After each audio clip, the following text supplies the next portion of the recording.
This is a Vera Wang, size 8, cost me $12,000. I was supposed to wear it in 72 hours, but right now I'm looking at a document that just saved my life. A spreadsheet, actually, with my home listed at 2.3 million. My investment accounts, my cars, my entire net worth calculated down to the last dollar by the man I was about to marry. My name is Sarah Mitchell. I'm 58 years old, and I almost became the victim of the most sophisticated con I've ever seen. This is the story of how I canceled my wedding, protected everything I'd spent 30 years building, and discovered that the man who said he loved me had been planning to rob me blind from the moment we met. Let me take you back 18 months, because you need to understand who I was before Michael, who I am. My story isn't unusual for women of my generation, at least the beginning isn't. I started in commercial real estate in 1989, 25 years old, newly married and the only woman in most rooms. Back then, people called me sweethearts during negotiations and assumed I was there to take notes. I spent 3 decades proving them wrong. I built my portfolio property by property, small office buildings at first, then retail spaces, then mixed-use developments. I learned to read markets, to see potential where others saw risk. By the time I turned 50, I'd developed or invested in over $200 million worth of real estate. This is my home. I bought the land in 2015, designed every inch of it myself, and paid it off in 2019. 4,000 square feet, right on the water. Every morning I have coffee watching the sunrise over the bay. It represents every sacrifice, every risk, every late night I ever worked. It's not just a house. It's proof that I did it. The cars, the investments, the comfortable retirement, I earned every bit of it. Not through inheritance or luck. Through strategy, timing, and 30 years of getting up every single day and working harder than anyone expected me to. But here's what they don't tell you about success. It can be incredibly lonely. I divorced my first husband 12 years ago. We'd grown into different people, wanted different things. The split was amicable, but it still hurt. My kids, thank God, are wonderful. My daughter Emily is 32, a pediatrician in Boston. My son James is 29, working in tech in Seattle. They're independent, living their lives, as they should be. So there I was at 56, successful beyond my wildest dreams, financially secure for the rest of my life, and eating dinner alone 6 nights a week. My friends were mostly married, coupled up, and I'd started to wonder if maybe I'd chosen wrong, if maybe I'd traded companionship for career, if maybe it was too late to have both. That's the mindset I was in when I met Michael. And that, I can tell you now, made me the perfect target. April 15th, 2 years ago. The Coastal Children's Hospital Benefit Gala. I'd bought a table like I did every year, $2,500. Good cause, potential networking, and honestly it got me out of the house. I was standing by the silent auction when someone behind me said, "The Amalfi Coast sunset photograph. Excellent choice. That's from Ravello, isn't it?" I proposed to my first wife there 30 years ago. This was Michael Thornton, 62, silver hair, warm brown eyes, custom suit that fit perfectly. And that smile, God, that smile made you feel like you were the only person in the room. He told me he'd recently retired from financial consulting, that he'd spent 35 years advising high net worth clients and finally decided it was time to enjoy life. He'd been divorced for 8 years, had 3 grown children scattered across the country. He loved jazz, good wine, traveling, and classical music. We talked for 2 hours that night. The courtship was like something from a movie. He took me to the symphony. Weekend trips to Napa Valley. Long dinners where we talked about everything. Our kids, our careers, our divorces, what we wanted for the next chapter of our lives. He never rushed me, never pushed for anything physical. He seemed to genuinely want to know me. What I didn't know, what I couldn't have known, was that Michael had done his research before he ever said hello to me at that gala. He knew exactly who I was, what I was worth. And he'd designed every moment of our romance to make me feel safe, cherished, and ready to let my guard down. He told me he was financially comfortable, not wealthy but secure. Said he owned a condo downtown, had a decent retirement portfolio, lived simply. He drove a nice but not flashy car, a 3-year-old Lexus. When we traveled, he paid his share.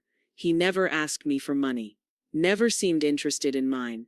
6 months after we met, he proposed. We were at the same restaurant where we'd had our first real date.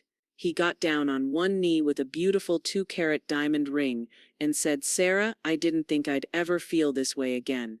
You've shown me that life doesn't end at 60. It just gets better with the right person. Will you marry me?" I said yes, because I believed him. Because he'd spent 6 months making me believe that he loved me for me, not for what I had. Because after 12 years alone, I wanted to believe that I deserved to be loved again. Looking back now, I can see it all so clearly. Every move was calculated. Every word was strategy.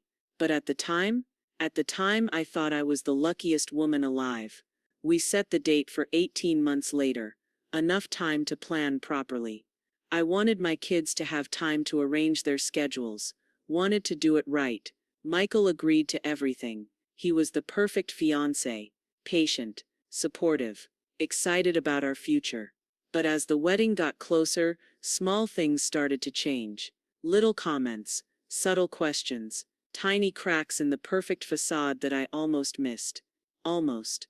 The next part of this story is going to make you angry. It's going to make you question how I could have been so blind. Trust me, I've asked myself the same thing 1,000 times. But I need you to understand something first. When someone is truly good at manipulation, when they've done this before, when they know exactly how to exploit your specific vulnerabilities, it doesn't matter how smart you are, how successful, how independent. They find the crack in your armor and they work it slowly, carefully, until you don't even realize you're being played. So let me tell you about the red flags I ignored and why I almost ignored them until it was too late. The engagement period should have been the happiest time of my life. And for the first few months it was. But around month 10, about 8 months before the wedding, things started to shift. Subtly at first, so subtly that I questioned whether I was imagining it. It started with questions. Casual ones. We'd be having coffee and he'd say, "Is this house in your name alone, or did you keep your ex-husband on the title?" I told him no, it was mine completely. He nodded, smiled, said, "Good. You deserve to own what you built."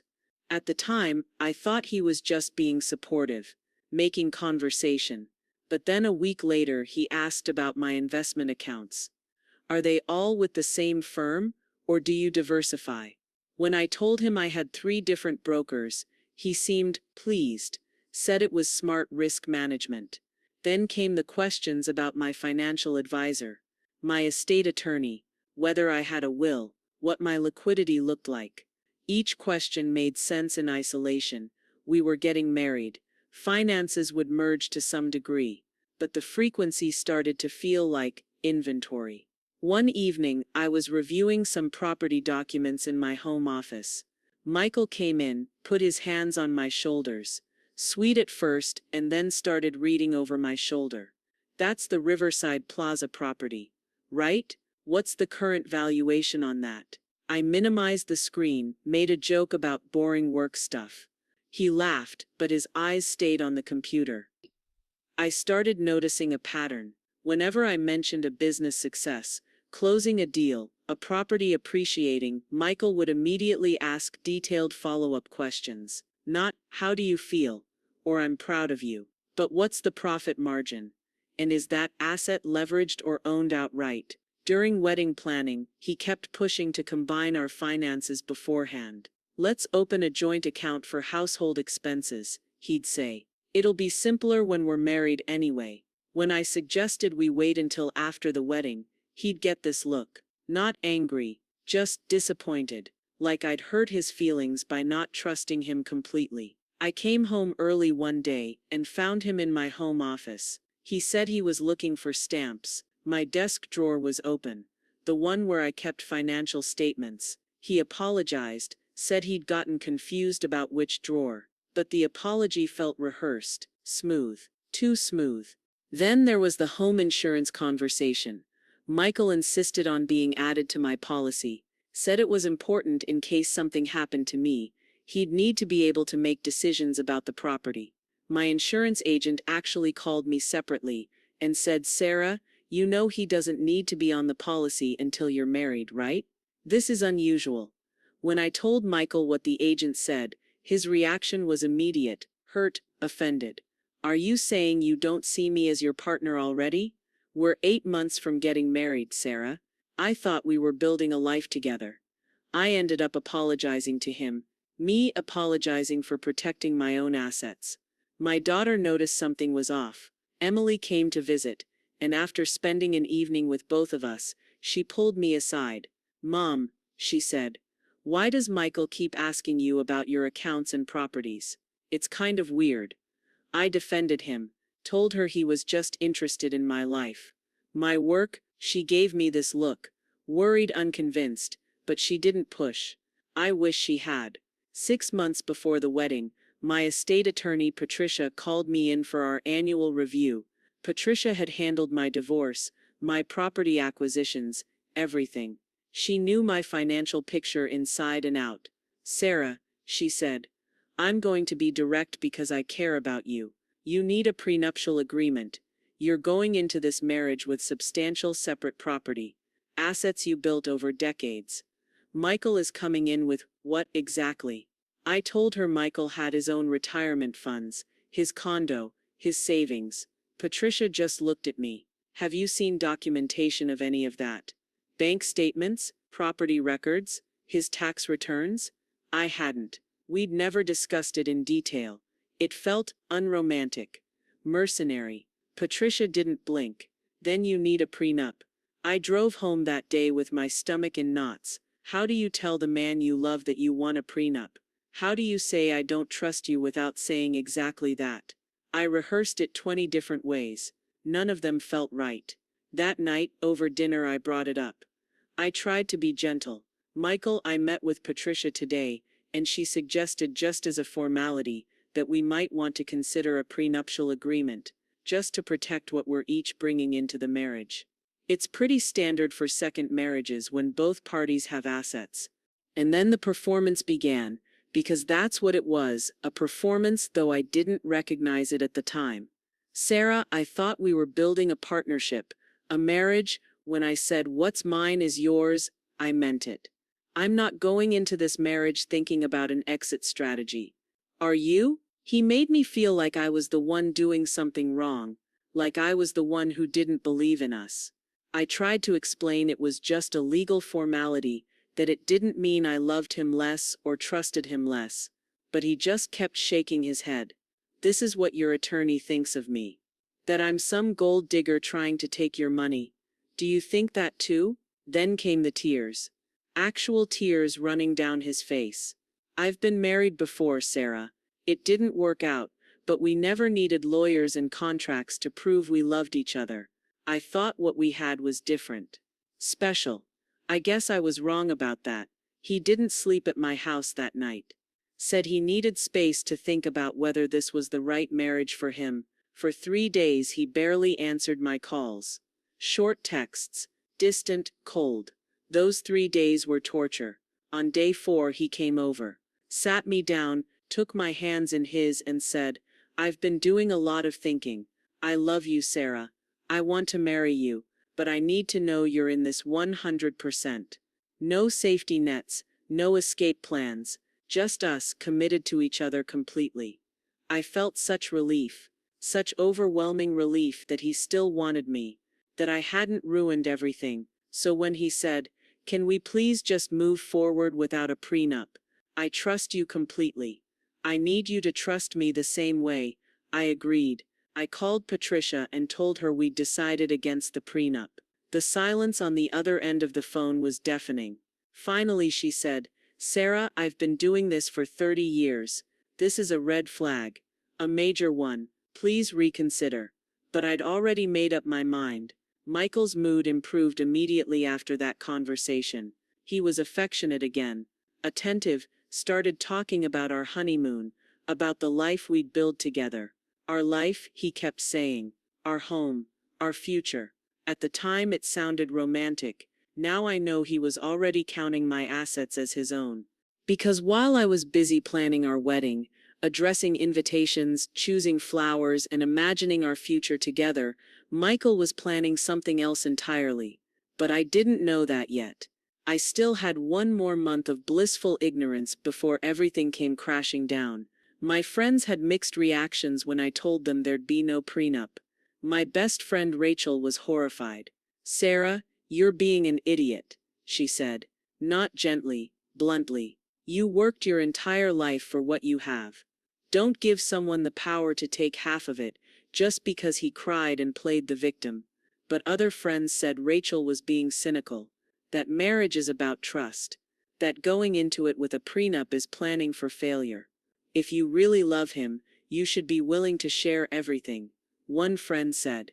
And I wanted to believe that. I wanted to believe love was enough. The weeks after the prenup conversation, Michael started escalating other things. He wanted to be added to my home deed before the wedding. "So we can start fresh as true partners," he said. He suggested I make him a co-signer on my investment accounts. "In case something happens to you before the wedding, I can help manage things." Each request came with a logical explanation, a loving reason, and each time I hesitated, he'd get that hurt look.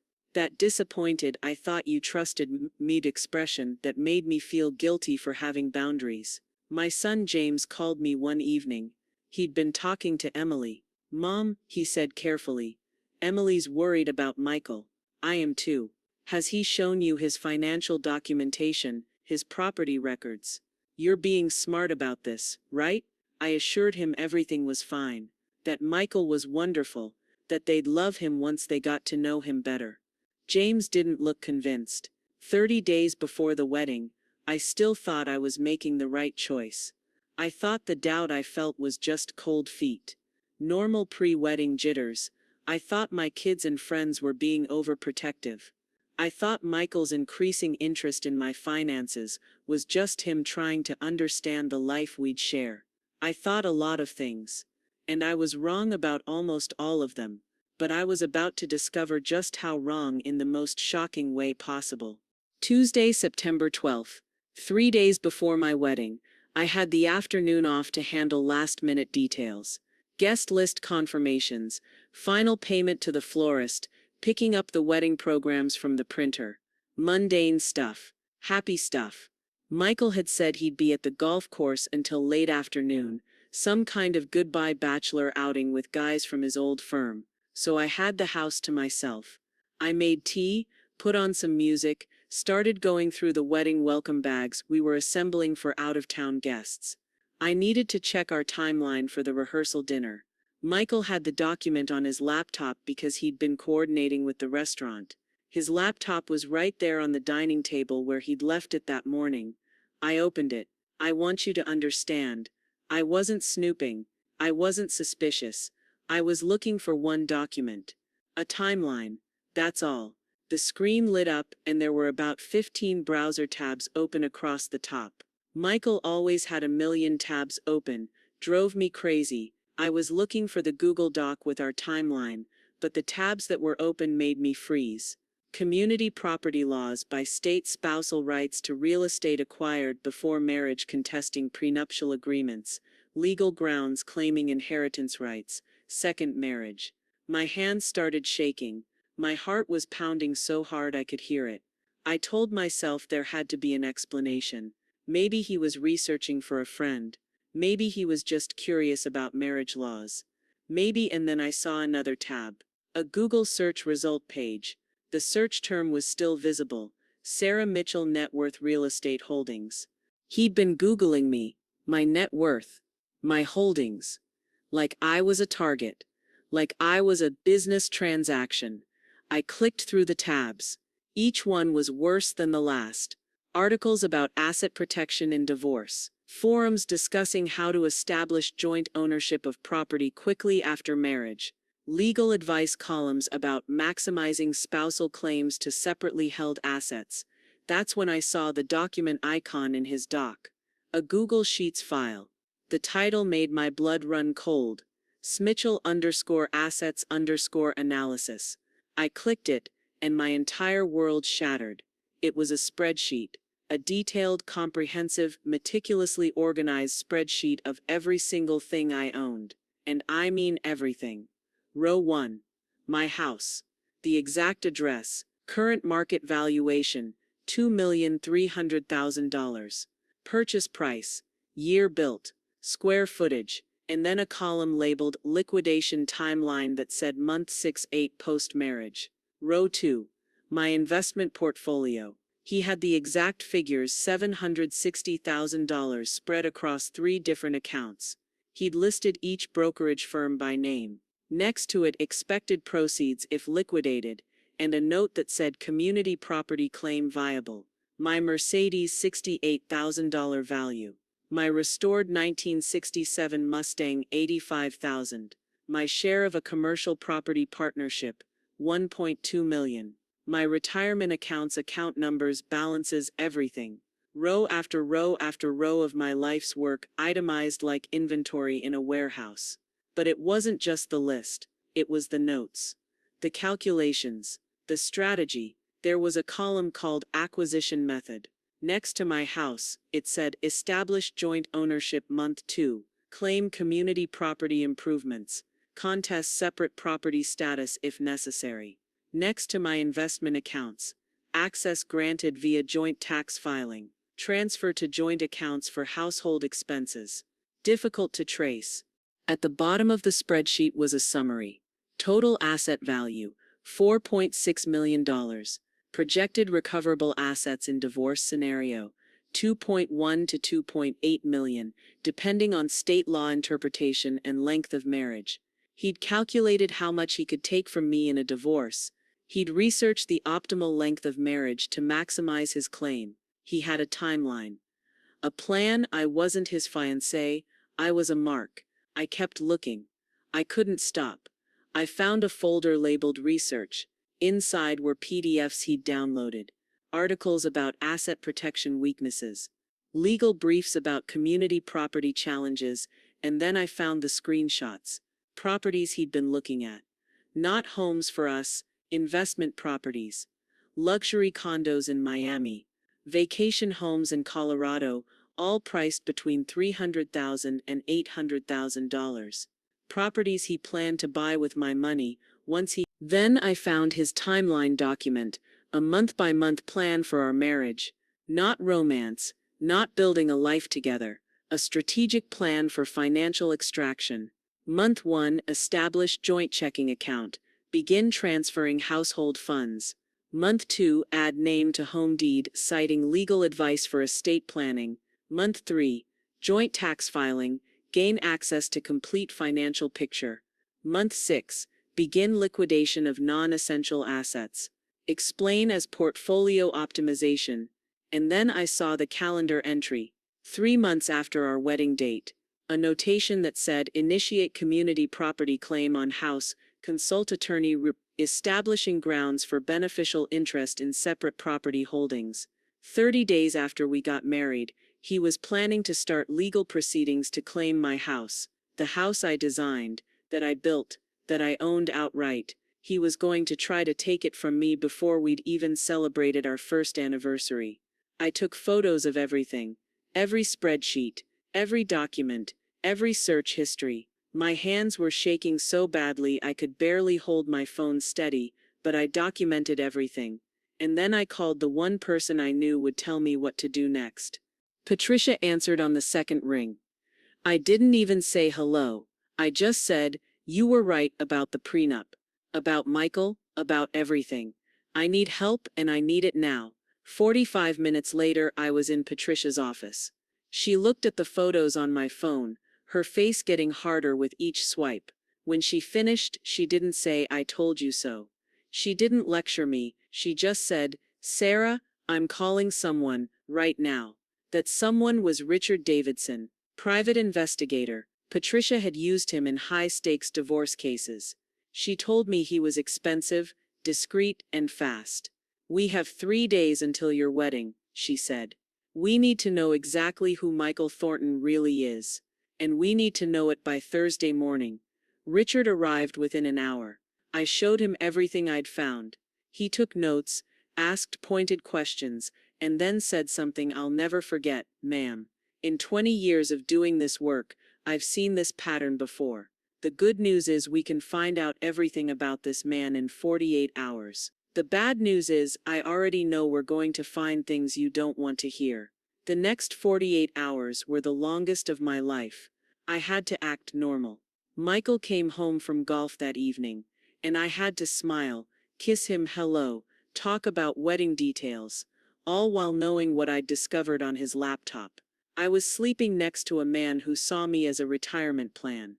Wednesday night I couldn't sleep. Michael was right there, snoring softly, completely relaxed, and I just kept thinking, he's been lying to me for 18 months.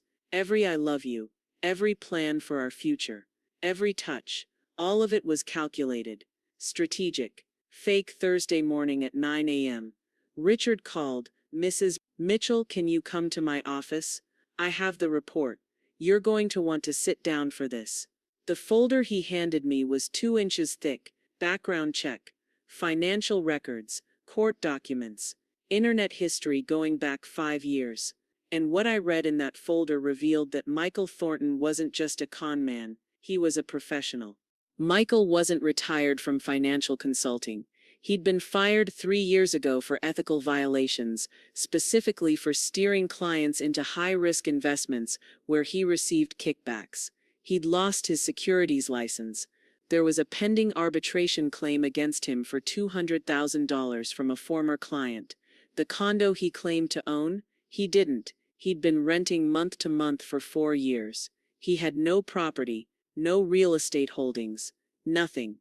And 5 years ago, he'd filed for bankruptcy, Chapter 7, complete liquidation, $340,000 in debt, credit cards, personal loans, back taxes, all discharged.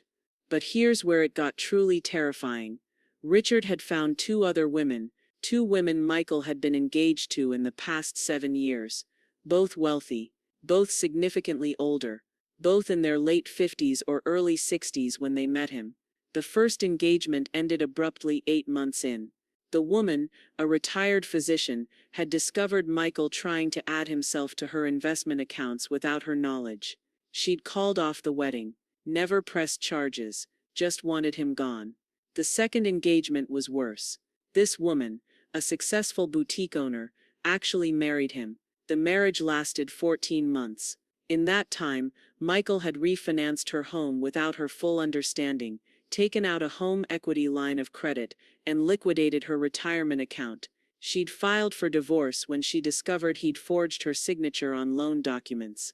By the time the divorce was final, she'd lost over $400,000.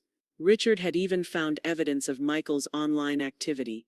He was active in forums where men discussed strategies for wealth extraction, for targeting successful women, for manipulating prenup negotiations. He'd posted about me, not by name, but the details were unmistakable.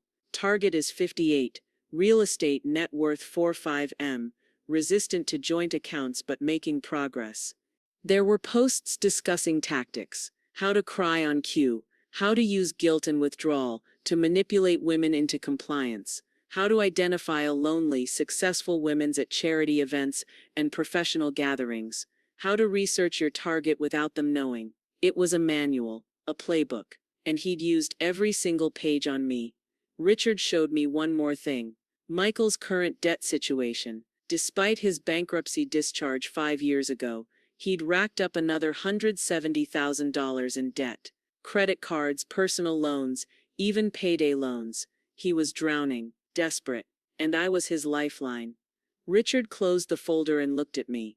"Mrs. Mitchell," he said, "this man is a predator. He's done this before, and if you marry him, he will take everything you have. We have documentation. We have proof. Now you have a choice to make." I sat there in that office, holding proof that the man I'd planned to marry, the man I'd defended to my children and friends, The man I'd been sleeping beside for 18 months was nothing but a con artist who saw me as a payday, and I felt something I hadn't expected. Yes, there was heartbreak, humiliation, grief for what I thought we had.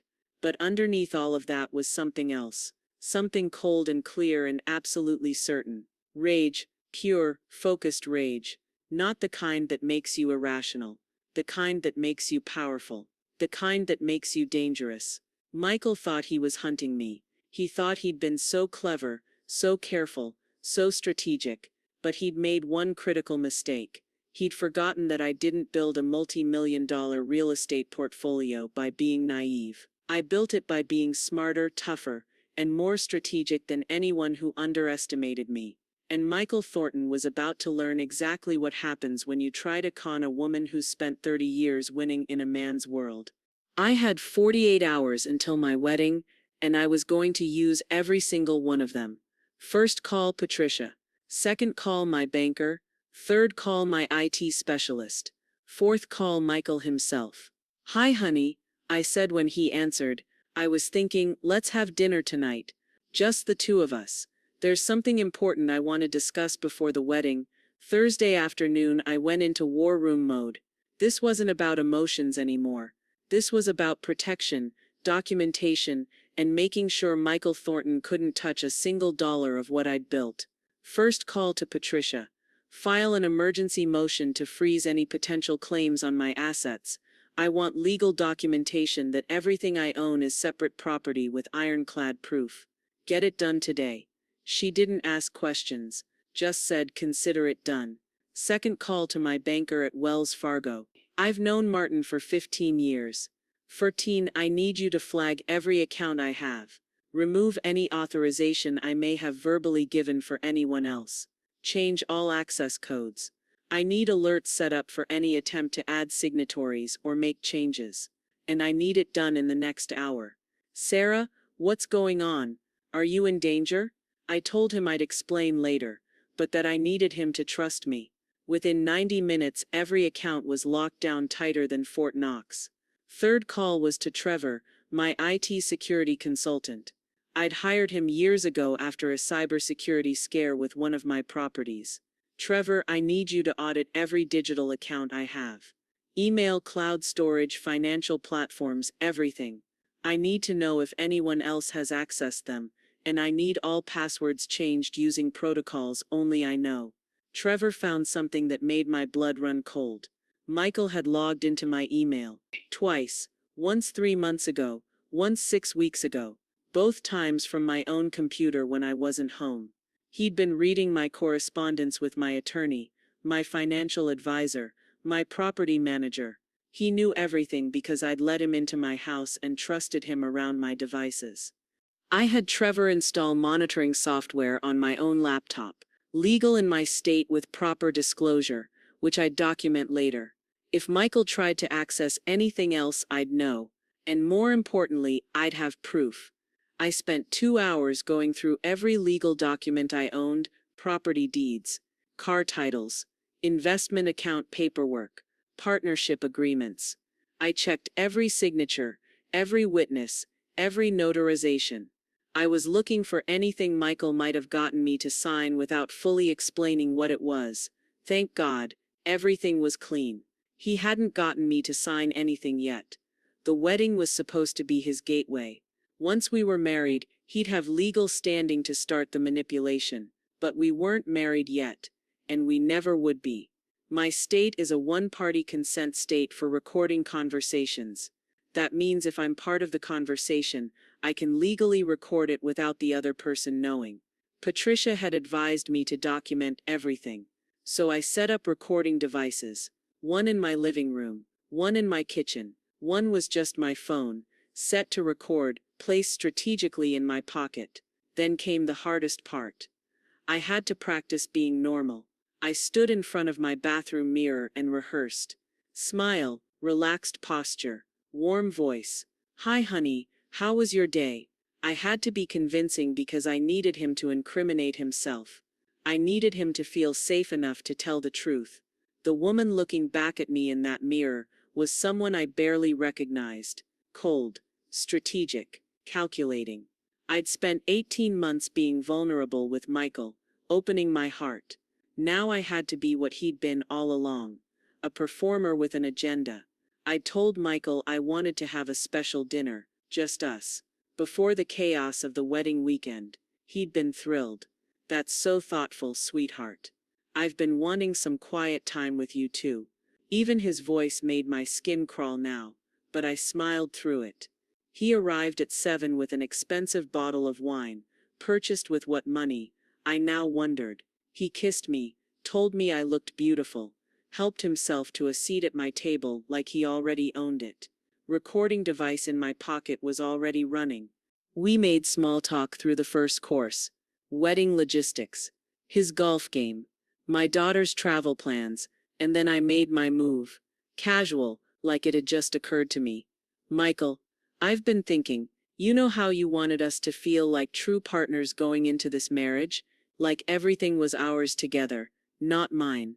And yours? He nodded, immediately engaged. Of course, that's what marriage should be. True partnership. I took a breath, like I was nervous to suggest what came next. Well, I talked to Patricia today about something. What if, and tell me if this is crazy, but what if we signed the house over to joint ownership before the wedding? So we truly start as equals. The look on his face. If I hadn't known what I knew, I might have missed it, but I was watching for it. His eyes lit up like I'd just handed him a winning lottery ticket. He tried to control it, to look moved rather than greedy, but I saw it, that flash of victory. Sarah, that's God, that's incredibly generous. Are you sure? I don't want you to feel pressured, but yes, if you're offering, I think that would be beautiful. A real statement about our commitment. He didn't ask if I was certain, didn't suggest I think about it, didn't say let's wait until after the wedding. He said yes immediately, and then he pushed for more. You know what else we should think about? Your investment accounts. We should probably consolidate those into joint holdings too. It'll make tax filing so much simpler. And honestly, Sarah, you've been handling everything alone for so long. Let me help shoulder that burden. Let me be your partner in every way. I played hesitant. I don't know, Michael. That feels like a lot to change all at once. And that's when his mask started to slip. Just a little. Just enough. Sarah, I thought we were past this. I thought you trusted me. After everything we've built together, you're still keeping me at arm's length financially. What kind of marriage are we building, if you're still protecting yourself from me? I stayed quiet. Let him talk, and he did. The wine helped. His confidence helped. His belief that he'd already won helped. I've been patient, Sarah. So patient.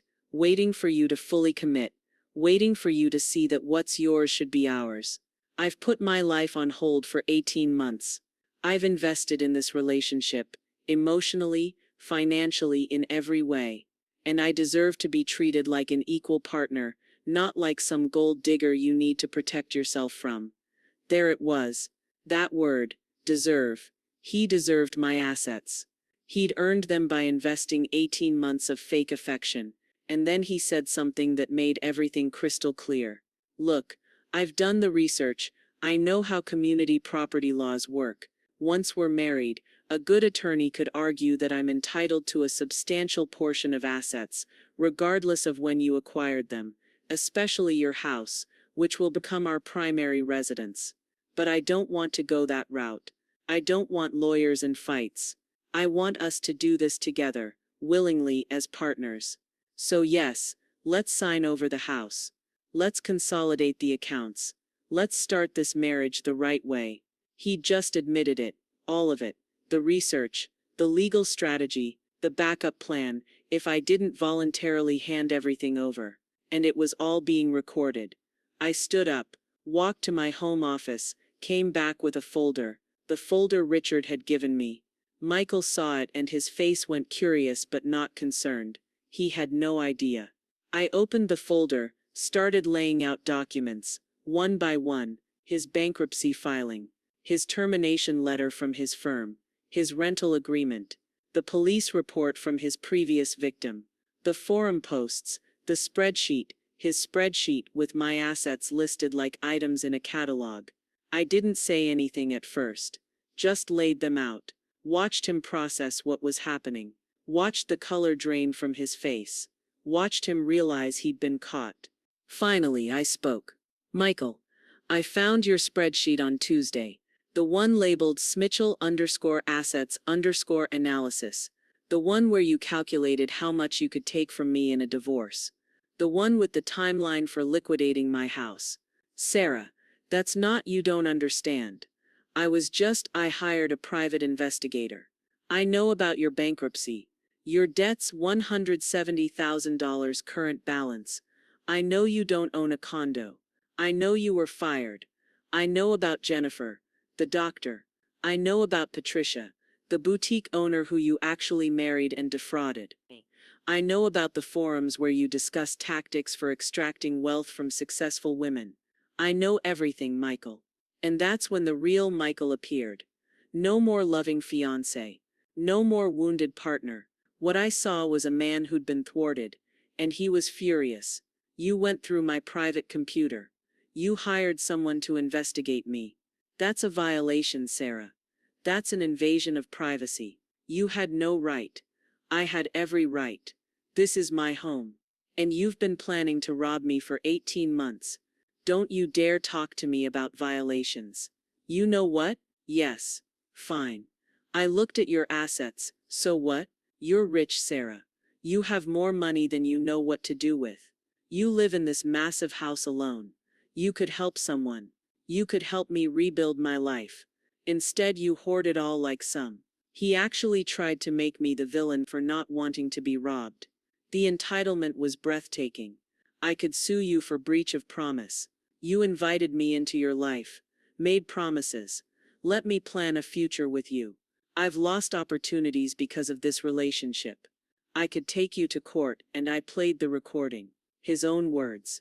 His admission about researching community property laws. His statement about deserving my assets. His legal strategy, all documented, all admissible. That recording is with my attorney. I told him. Sid. Along with everything the private investigator found. Along with copies of your spreadsheet and your forum posts. If you so much as breathe in the direction of a lawsuit, I will bury you. I will make sure every charity gala, every dating site, every venue where you hunt for your next victim knows exactly what you are. He tried one more angle, the last resort of every manipulator bargaining mixed with guilt. Sarah, please. I'm drowning in debt. I needed help. Yes, I made mistakes. Yes, I was strategic. But can you honestly say you never felt anything real? Was it all fake to you? Because some of it was real for me. Maybe we can work something out. Maybe get out. Get out of my house. Right now. You have two choices. You can leave quietly, disappear, and never contact me again. Or I can call the police right now and file a report for attempted fraud, identity theft for accessing my email, and anything else my attorney can make stick. Choose. He chose. Grabbed his jacket, walked to the door, turned back one last time. You'll regret this. You're going to die alone in this house. Sarah, too paranoid to let anyone in. Too cold to be loved. Better alone than robbed. Get out. The door closed. I locked it, put the chain on, and then I stood there in my entryway for 5 full minutes, just breathing. It was done. He was gone. I was safe. And then I cried. Not sad tears, not heartbroken tears. Angry tears. Frustrated tears. Tears for the 18 months I'd wasted. Tears for the woman I'd been 3 days ago, who'd thought she was loved. Tears because even though I'd won, even though I'd protected myself, it still hurt that none of it had been real. But I didn't cry for long. Because I had work to do. I had a wedding to cancel. 200 guests to notify. Deposits to forfeit. And most importantly, I had a con artist to make sure never did this to anyone else. Friday morning I made the calls. Family first. My kids were relieved. They'd been worried but afraid to push too hard. My friends were supportive. No one said I told you so. They just asked what I needed. I sent an email to all the wedding guests.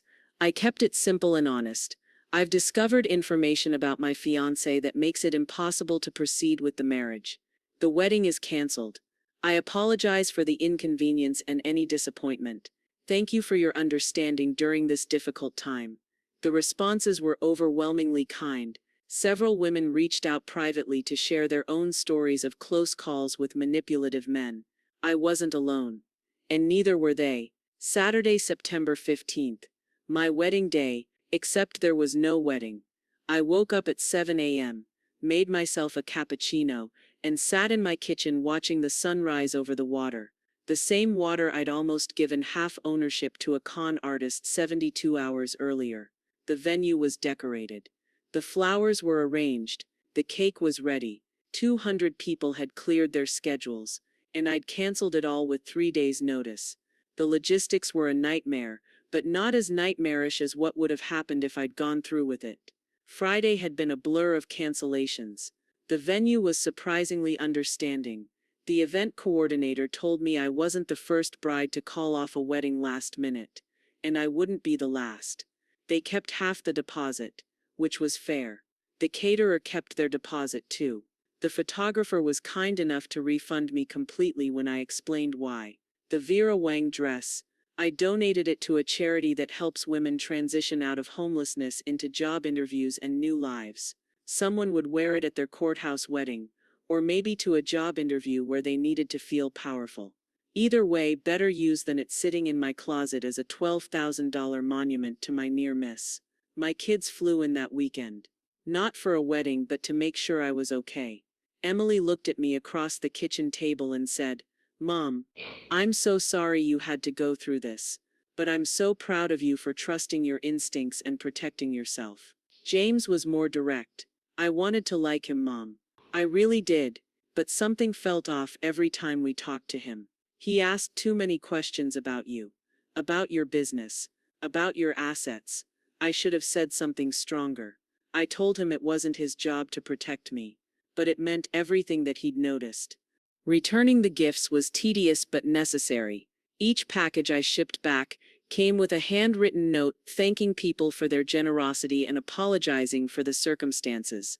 I didn't owe anyone an explanation, but I wanted to acknowledge their kindness. The responses I got back were unexpected. At least 20 women I knew casually, friends of friends, even distant relatives, reached out privately to share their own stories. Women who'd almost married the wrong person. Women who'd ignored red flags. Women who'd been conned, or manipulated, or taken advantage of.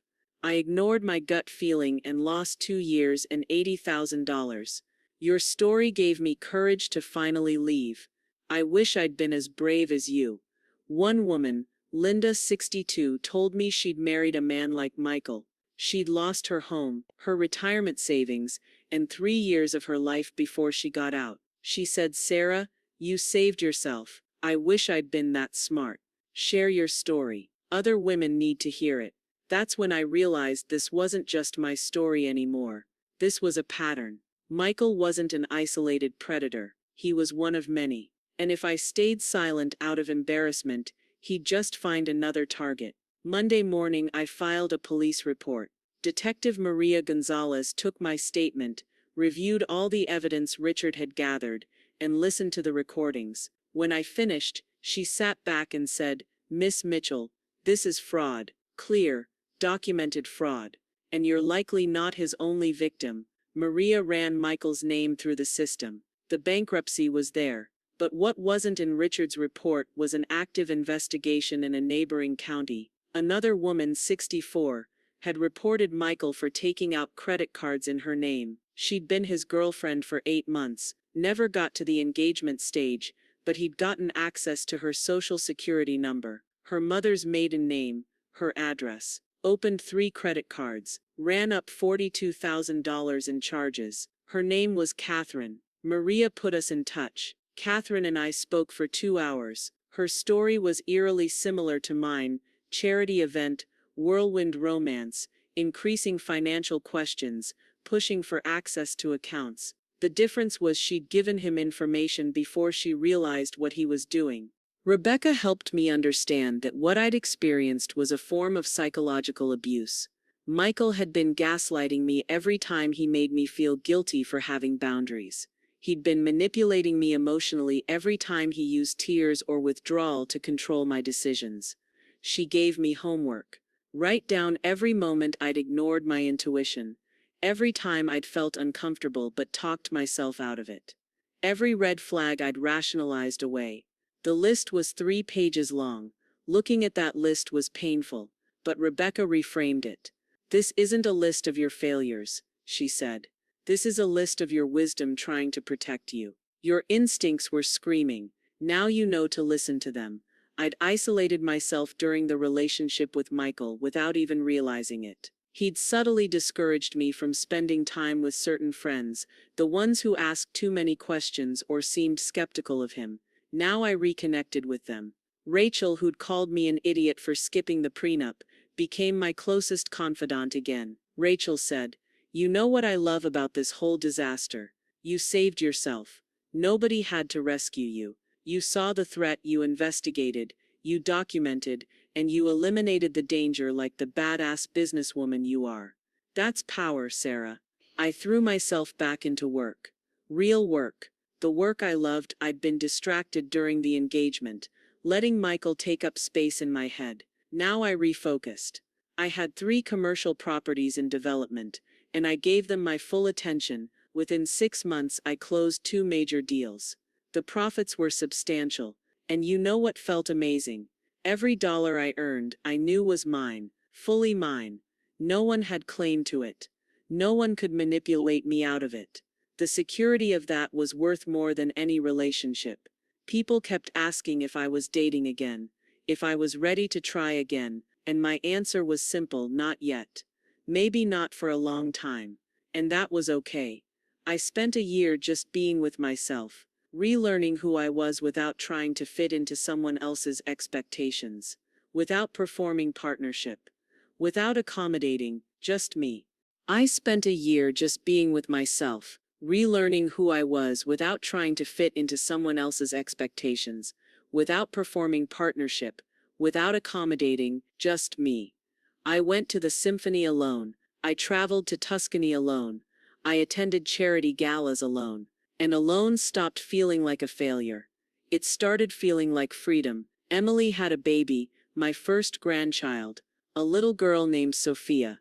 Holding her in this house, the house I'd almost signed away to a con artist, felt like vindication. This house would be part of Sophia's inheritance someday, because I'd protected it. I updated my entire estate plan, made everything ironclad, set up trusts for my kids and grandchildren, made sure that what I'd built would go where I wanted it to go. Patricia joked, "This time I think you'll actually listen to my advice." I kept one photo from the engagement, not out of nostalgia, but as a reminder that I survived, that I'm smarter now, that I trusted myself when it mattered most. 1 year after I canceled the wedding, I'm not the same woman who said yes to Michael's proposal. I'm not even the same woman who discovered his spreadsheet. I'm someone new, someone who knows her worth isn't determined by whether someone loves her, someone who knows that protecting herself isn't selfish, it's survival. Did I ever date again? Yes, casually, carefully, with clear boundaries and zero apologies. Did I ever remarry? That's not the point of this story.